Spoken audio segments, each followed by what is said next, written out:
어느 부부가 해변을 걷는 중에 부인이 넘어져서 왼쪽 팔목을 다치게 되었습니다. 왼쪽 팔목이 부러졌는데요. 남편이 아내를 데리고 병원으로 향하고 재빨리 수술을 받게 되었습니다. 아내의 친구가 병문안을 와서는 이렇게 말하는 겁니다. 왼쪽 팔목이어서 얼마나 다행이냐. 오른쪽 팔목이 부러졌으면 생활하기 되게 힘들었을 텐데 넌 참 운도 좋다. 뒤로 넘어져서 허리라도 다쳤으면 정말 불편했을 텐데 그래도 참 다행이다. 의사가 자리를 비우지 않을 때에 네가 다쳐서 빨리 수술을 받을 수 있었으니 그 또한 얼마나 운이 좋은 것이냐, 이렇게 이야기를 했습니다. 위로를 하러 온 것인지 염장을 지르러 온 것인지 모를 조금 우스운 이야기일 수도 있는데 그 가운데 새길 내용도 있는 것 같습니다. 불평과 불만의 요소에 주목하지 않고 어떤 상황 가운데서도 감사의 마음을 가질 수 있는 그 넉넉함이 있다는 그런 것이겠죠. 설교왕이라고 불렸던 영국 침례교 목사 스펄전 목사님께서는 행복이라고 하는 것은 많은 것을 가지는 것이 아니라 가진 것을 얼마나 많이 누릴 수 있느냐에 달려 있다라고 말하기도 했습니다.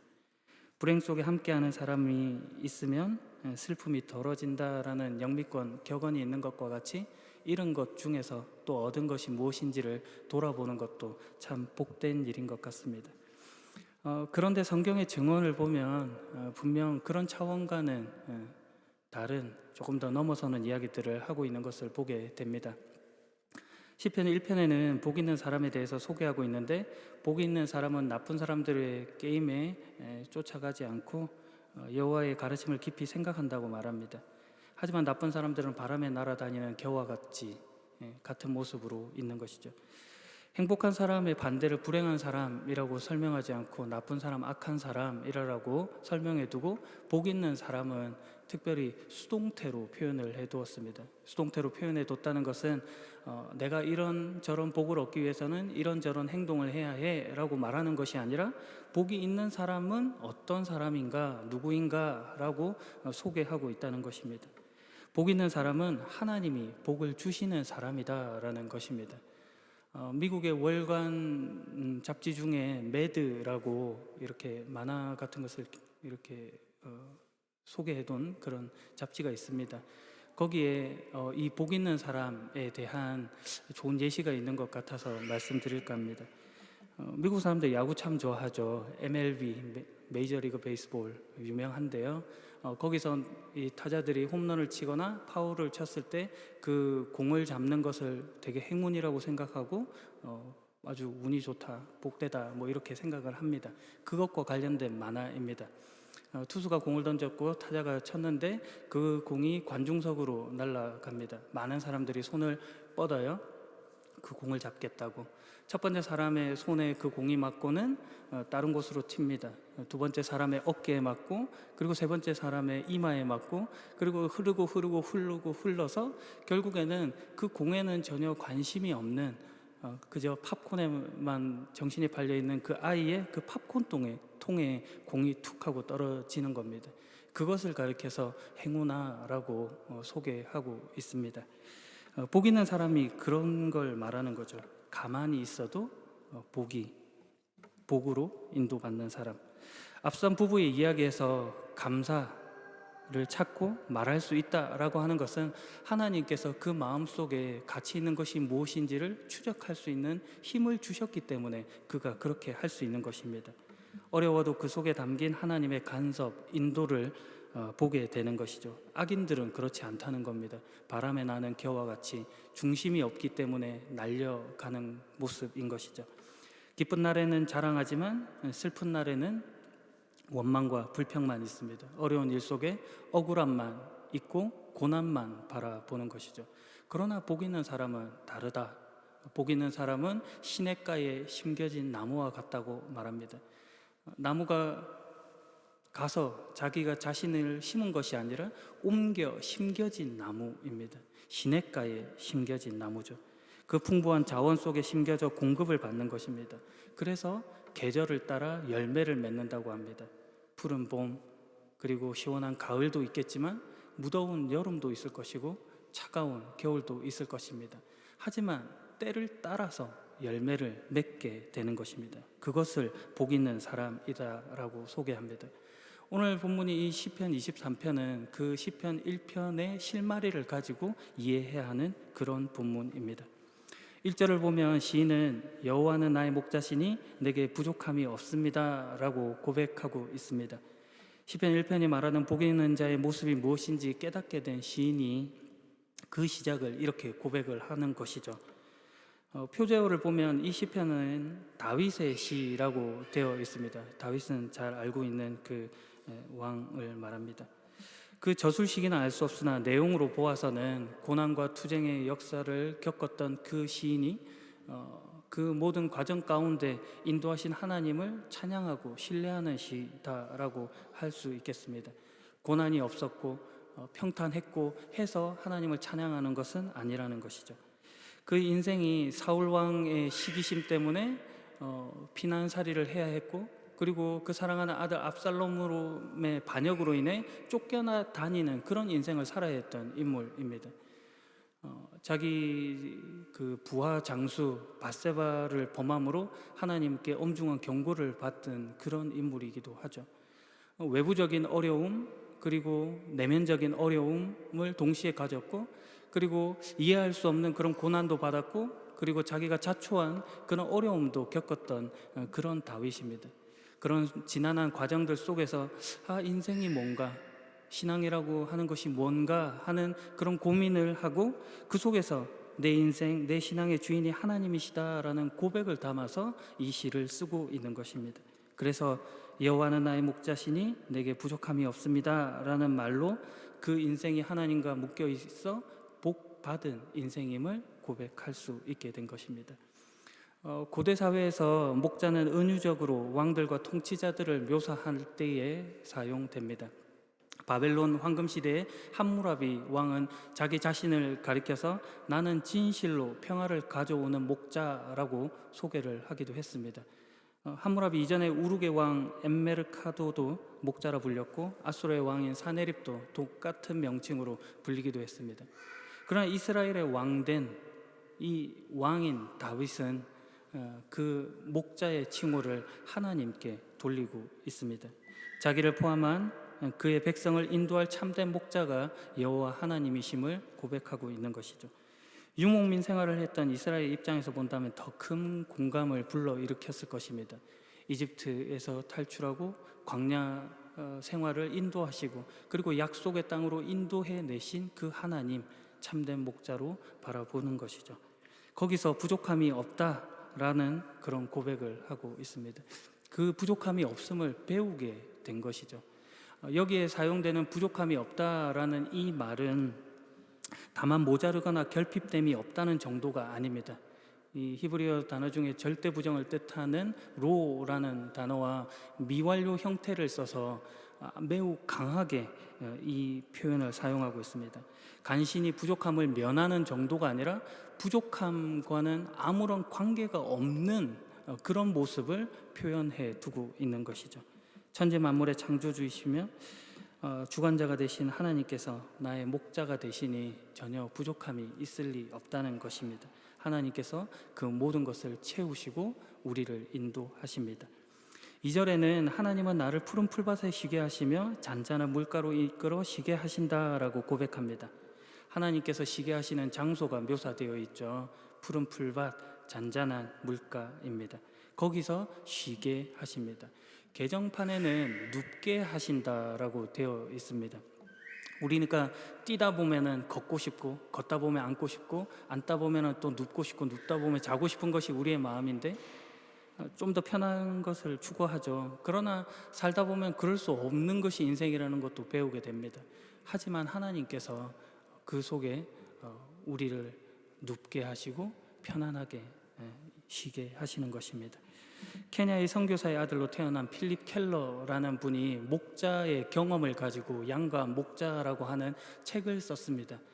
거기에 자신의 경험을 바탕으로 양들이 어느 때에 눕는지를 4가지 조건으로 기록을 해놨는데, 첫 번째는 두려움이 없을 때이고, 두 번째는 다른 양들과 불편함이 없을 때이고, 세 번째는 벌레들로부터 이렇게 괴롭힘을 당하지 않고 자유로울 때이고, 그리고 마지막으로는 배가 불로 완전히 충족되어 있을 때, 그 모든 조건이 충족될 때 비로소 눕는다라고 이야기를 합니다. 그런데 그 모든 조건들을 참된 목자가 되신 하나님께서 우리 가운데 채워주셔서 눕게 하시겠다라고 성경은 기록하고 있는 것이죠. 불철주야로 목자가 되신 그 하나님께서 밤낮 없이 우리를 지키고 계신 것입니다. 인간 목자들은 그 피곤함 때문에 잠시 잘 수도 있겠지만 시편 121편 4절의 표현과 같이 우리 하나님께서는 졸지도 않으시고 주무시지도 않는다라고 소개합니다. 그런 하나님이십니다. 3절, 그리하여 나에게 새 힘을 주시며 의로운 길로 인도하십니다. 우리의 영혼, 생명, 몸, 마음, 그리고 기력, 그 모든 것들, 전 존재를 회복시키시는 하나님을 뜻하고 있는 것이죠. 복 있는 사람의 내용과 같이 양들 스스로의 열심이 그들을 깨어나게 하는 것이 아니라 하나님의 열심이 그 일을 만든다, 새 힘을 주신다라고 고백합니다. 이사야 40장 31절 말씀처럼 여호와를 의지하는 사람은 새 힘을 얻게 될 것입니다. 독수리의 날개치며 올라감 같을 것이고 뛰어도 지치지 않고 걸어도 피곤하지 않을 것입니다. 그리하여 그로 인도하시는 길은 의로운 길입니다. 이 의롭다라고 하는 것은 도덕적으로, 법적으로는 올바름, 의로움, 공평함 이런 뜻이 있지만 신앙적으로는 하나님께서 판단하시기에 거리낌이 없는 온전한 삶을 뜻하는 그런 단어입니다. 그런 길로 인도해 주시겠다고 하시는 것이죠. 여기서 그 길은 넓은 대로를 뜻하는 단어가 사용되지 않았습니다. 대신 좁은 길을 뜻할 때 쓰이는 단어가 사용되었습니다. 마태복음 7장 14절에 기록된 말씀과 같이 생명으로 가는 문은 작고 그 길은 매우 좁아 찾는 이가 적다고 하셨는데, 하나님께서 그 좁은 길 가운데로 우리를 인도하시는 것입니다. 그러니 새 힘을 얻고 의로운 길로 인도하여 우리가 가게 되는 그 자리는 생명의 자리다라는 것을 알 수 있는 것이죠. 4절, 나는 음산한 죽음의 골짜기를 지날지라도 겁나지 않습니다. 왜냐하면 주님께서 나와 함께 계시기 때문입니다. 주님의 막대기와 지팡이가 나를 든든하게 보호해 줍니다. 푸른 풀밭, 잔잔한 물가, 이것과 대조되는 그 음산한 죽음의 골짜기가 나타나고 있습니다. 하지만 시인은 거기서 두려움을 느끼지는 않죠. 인간이 가장 크게 느끼는 공포는 다름 아닌 죽음일 것인데 그것조차도 자신을 굴복시킬 수 없다라고 고백하고 있습니다. 왜냐하면 어떠한 상황보다도 더 크신 하나님이 자기와 함께하고 계시기 때문입니다. 문제보다 더 크신 하나님, 문제를 외면하지 않고 함께 하시는 하나님이시기 때문입니다. 로마서 8장에 우리 잘 아는 말씀이 있죠. 환난이나 어려움이나 핍박이나 굶주림이나 헐벗음이나 위험이나 칼이 와도 결코 우리를 그리스도의 사랑에서 끊을 수 없을 것입니다. 시인이 그걸 알게 된 것입니다. 지팡이로는 양떼를 인도하고 막대기로는 맹수가 다가왔을 때 그들을 무찌르는 그런 역할을 했는데, 이 지팡이와 막대기를 가지고 우리를 인도해 나가시는 목자 하나님이신 것입니다. 그리하여 그 골짜기는 더 이상 음산한 죽음의 골짜기가 아니라 하나님과 관계 맺는 사귐의 골짜기가 되고 생명의 골짜기가 되는 것입니다. 순종을 배워가는 겸손의 골짜기가 되는 것이죠. 하나님이 최선의 길로 우리를 인도하십니다. 5절, 주님께서는 원수들이 보는 앞에서 식탁을 차려주시고 머리 위에 향기로운 기름을 바르시며 잔을 넘치도록 가득 채워주십니다. 식탁, 향기로운 기름, 잔, 이런 잔치, 축제 이런 분위기를 통해서 구약 성경은 구원이라는 개념을 설명하고 있습니다. 원수 앞에 잔치상을 차려 놓아 승리를 부르고 있는 것이죠. 여기서 그 식탁은 주님께서 차려주시는 식탁입니다. 그러니 구원이 하나님께로부터 온다라는 것을 설명해 주고 있는 표현이기도 합니다. 정호승 시인의 산문집인 내 인생의 힘이 되어준 한마디, 여기에 보면은 그 어머니께서 자신에게 들려준 평소에 늘 하셨던 그런 말씀이 하나 기록이 되어 있는데, 내 원수는 남이 갚아주는 것이다 라고 하시는 말씀을 자주 하셨다고 써두었습니다.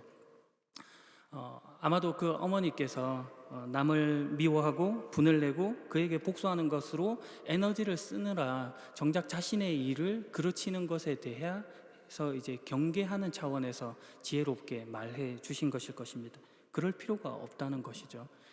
다윗이 인생의 경험을 통해 그것을 배웠고, 그래서 이렇게 고백할 수 있게 된 것이죠. 원수 앞에서 식탁을 차려주시는 분, 내 머리에 기름을 부으시고 잔을 가득 채우시는 분은 하나님이야. 하나님께서 자신의 뜻을 이루실 거야. 그렇게 고백할 수 있게 된 것입니다. 그리하여 주님께서 자신에게 나타난 일들이 이루어졌음을 고백하고, 영적으로는 그 전쟁에서 승리하였음을 선포합니다. 마지막 6절, 여호와의 선하심과 사랑하심이 내가 죽는 날까지 나와 함께 하실 것이 틀림없습니다. 이제 나는 여호와의 집에서 영원히 살 것입니다. 과거와 현재의 일을 말했던 시인이 이제는 미래의 일도 이야기를 합니다. 죽기까지, 그리고 죽어서도 영원히 라는 말로 하나님과 함께 할 것임을 말하고 있죠. 그것도 틀림없이 그럴 것이다 라고 확신 있게 말하고 있습니다. 푸른 풀밭과 잔잔한 물가로 인도함을 받았던 그가 단지 거기에만 만족하는 것이 아니라 영원히 하나님의 집에서까지 거하게 될 것을 말하고 있습니다. 거기서 우리가 그 집의 주인인 하나님과 영원히 살게 될 것입니다. 1차적으로 여기서 하나님의 집은 예루살렘에 하나님의 언약궤가 모셔진 성전을 가리키는 것이지만, 그것이 꼭 그런 특정한 장소로 제한되는 것은 아닙니다. 왜냐하면 하나님은 무소부재하신 하나님, 어디에나 계신 편재하신 그런 하나님이시기 때문에 그러하고, 하나님보다도 더 큰 어떤 공간으로서 이 공간이 있다는 것을 상상할 수도 없고, 그것으로 하나님을 가둔다고 하는 것 자체가 말이 되지 않기 때문입니다. 그런 점에서 여호와의 집이라고 하는 것은 하나님 나라가 그러했던 것과 같이 하나님의 통치가 미치는 영역이라고 생각하시면 좋겠습니다. 하나님께서 그분의 다스림이 있는 곳, 그분의 간섭이 민감하게 느껴지는 그런 상태로까지 우리를 이끌고 가시는 것입니다. 거기서 우리가 얼굴과 얼굴을 맞대어 봄같이 더욱 선명하게 하나님을 알게 될 것입니다. 충만하고 부족함이 없는 것입니다. 이런 모든 일들이 가능하게 된 것은 모두 하나님의 하나님 되심 때문에 그렇습니다. 하나님께서 완전하시고 위대하시기 때문입니다. 오늘 본문인 시편 23편의 3편은 그 책의 제목과 같이 한 편의 시입니다. 시는 운율을 따라 쓰여졌고 운율을 따라 읽어야 합니다. 히브리어 마소라 표기법 중에 짧은 수직 막대기 숫자 1을 좀 반토막 낸 그런 기호가 하나 있는데요, 파세크라고 합니다. 이 부분이 나오면 강제로 끊어 읽으라는 겁니다. 그러니까 잠시 쉬라라고 하는 뜻을 가지고 있는 것이죠. 이렇게 반드시 쉬게 하는 이유는 그 뒤에 나오는 내용을 강조하고 싶기 때문입니다. 이제 잠시 쉬었지? 이제 나온 내용이 진짜야? 이렇게 말하는 것이죠. 오늘 본문을 보면 시인이 강조하고 싶어서 쉬었다가 읽어라고 하는 이 부분은 5절과 6절입니다. 원수 앞에서 식탁을 차려주시고 기름을 부으시고 잔을 넘치게 하시는 하나님을 강조하고 있죠. 그래서 내가 하나님의 집에서 죽는 날까지 또 죽어서도 영원히 살 것임을 강조합니다. 이 히브리어의 특정한 표시를 통해서 악센트를 주어 이 점을 강조해 두고 있습니다. 그런데 이 시편 23편에 강조되는 부분이 한 가지가 더 있습니다. 방금 전에 시편은 운율을 따라 쓰여졌고 운율을 따라 읽어야 된다라고 했습니다. 이 운율을 통해서 시인이, 작가가 강조하고 싶은 내용을 드러내는 것입니다. 어떻게 하냐면은 운율을 정형적으로 써가다가 그것을 갑자기 깨트리는 것입니다. 이 시편 23편은 둘둘 이렇게 운율이 엮여져 있는데, 그러다가 갑자기 한 부분에서 탁 하고 깨집니다. 그게 어디냐면 바로 3절에 자신의 이름을 위하여라는 말입니다. 원수 앞에서 잔치상을 차리고 머리에 향기로운 기름을 부으시고 잔을 충만하게 채우신 하나님, 하나님의 집으로 우리를 인도하여 영원히 살게 하실 그 하나님이 그 일을 하시는 이유가 우리를 위하여라기보다는 하나님 자기 자신을 위하여 그 일을 하신다라고 시인은 강조하고 있는 것이죠.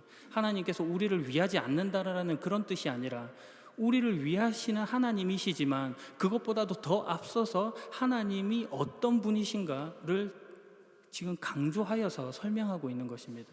하나님은 선하시고 인자하시고 자비가 충만하신 그런 성품을 가진 분이시다라는 것을 반영하고 있는 것이죠. 이를 통해 하나님께서 자기 자신의 영광을 스스로 드러내십니다. 자기 이름을 위하여 반드시 필연적으로 그 일을 이루실 것이다 라고 말씀하고 있는 것이죠. 앞서 이야기 드렸던 그 모든 우리를 인도하실 그 모든 내용들, 예비된 내용들이 하나님께서 우리에게 허락하시고 실패 없이 주어질 내용인 것입니다. 오늘 우리가 그 하나님을 목자로, 아버지로, 구세주로 가졌기 때문에 결코 부족함이 없을 것입니다. 마지막 이야기로 설교를 마무리하려고 합니다. 하나님으로 인해 우리는 부족함이 없다 했습니다. 왜냐하면 보장된 최종적 승리가 우리에게 있기 때문에 그렇습니다. 완성이 우리에게 주어질 것입니다. 일본 드라마 중에 기묘한 이야기, 거기 한 에피소드 중에 맞은편 자리에 앉은 연인이라는 그런 작품이 있습니다. 어릴 때부터 화목한 가정을 꿈꿨던 그 직장인 여성 스즈가 주인공인데요. 그녀는 퇴근하고 나서는 집으로 가기 전에 카페에 들려서 책을 읽는 것을 취미로 가지고 있습니다. 그날도 어김없이 찾던 카페에 앉았는데 저녁 7시가 되자 주변이 조금 이렇게 이상하게 바뀌더니 사람들이 다 사라지고 그리고 색깔도 다른 배경으로 바뀌어 버립니다. 그때 웬 할아버지가 나타나서 빈자리도 많은데 굳이 합석을 해도 되겠냐고 그렇게 해서 그 맞은편 자리에 앉게 됩니다. 그 할아버지는 자신이 그 스즈의 연인이라고, 미래의 연인이라고 그렇게 소개를 합니다. 지금 이 스즈는 요시키라는 남자와 사귀고 있기 때문에 그가 아닌가라고 생각을 하는데 후에 보면 그는 아닙니다. 왜냐하면 이 할아버지는 오므라이스에 마요네즈를 뿌려 먹는 것을, 발라 먹는 걸 좋아하는데 요시키는 그렇지 않기 때문입니다. 할아버지는 매우 따뜻한 말로 스즈에 대한 이야기들, 그녀와 나누었던 그 모든 추억들을 이야기해 줍니다. 그래서 스즈도 그 할아버지가 하는 놀라운 말들을 믿을 수 있게 되었습니다. 그러다가 일이 터지죠. 사귀고 있던 요시키가 요시키 그 이름처럼 다른 여자를 만난 겁니다. 바람이 난 거죠. 참. 그렇게 해서 둘은 헤어집니다. 결혼을 약속했던 그런 사이고 이제 안정적인 자신이 꿈꿔왔던 그 미래를 생각했던 그 모든 것들이 한순간에 다 무너져 버린 것입니다. 부정당했죠. 그래서 잠시 안 좋은 생각을 가지기도 합니다. 그러다가 문득 그 할아버지가 자기에게 해줬던 그런 이야기들이 떠오릅니다. 반드시 당신은 행복해진다 라고 했던 그 할아버지의 말이 마음속에 남은 것이죠.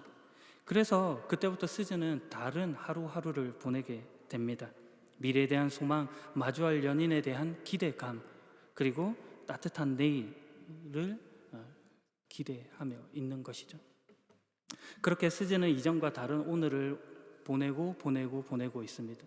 그러다가 어느 때와 같이 그 카페를 찾았는데 사람들이 막 북적북적합니다. 웨이터가 다가오더니 말을 걸고 그리고 오늘은 사람이 너무 많이 붐벼서 그런데 합석을 해도 괜찮겠냐라고 말합니다. 한 남자가 앉았고 그가 오므라이스를 시키고 마요네즈를 부탁합니다. 마요네즈를 발라먹고 그리고 스즈가 웃는 것으로 그 드라마가 끝나는 것이죠.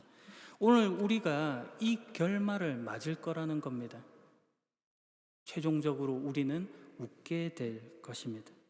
낙담하지 마시고 절망하지 마시고 오늘 여러분의 버거운 삶을 누구보다도 잘 알고 계신 하나님께서 여러분과 함께 하고 계시며 목자가 되셔서 친히 여러분을 인도하고 계십니다. 그러니 오늘도 자기 이름을 위하여 필연적으로 모든 것을 완성하실 하나님을 의지하면서 굳건히 나아가시길 주님의 이름으로 축복합니다. 기도하겠습니다. 목자 되신 하나님 아버지, 당신의 인도와 보호 속에 살게 하심을 감사합니다. 푸른 풀밭과 실만한 물가로 인도하시고 내게 구원의 잔치를 베푸신 하나님을 찬양합니다. 음산한 죽음의 골짜기가 우리를 위협해도 결코 우리를 당신의 사랑에서 끊어낼 수는 없을 것입니다. 주님의 이름을 위하여 그렇게 내버려 두지 않을 것임을 고백합니다. 보장된 승리 속에 오늘을 담대히 살아가겠습니다. 주님과 동행하며 매 순간 웃겠습니다. 오늘도 선한 목자, 참된 목자로 오신 예수 그리스도의 이름으로 기도합니다. 아멘. 우리 다 함께 찬송가 569장 찬양하며 드려지는 거 하나님께 올려드립니다.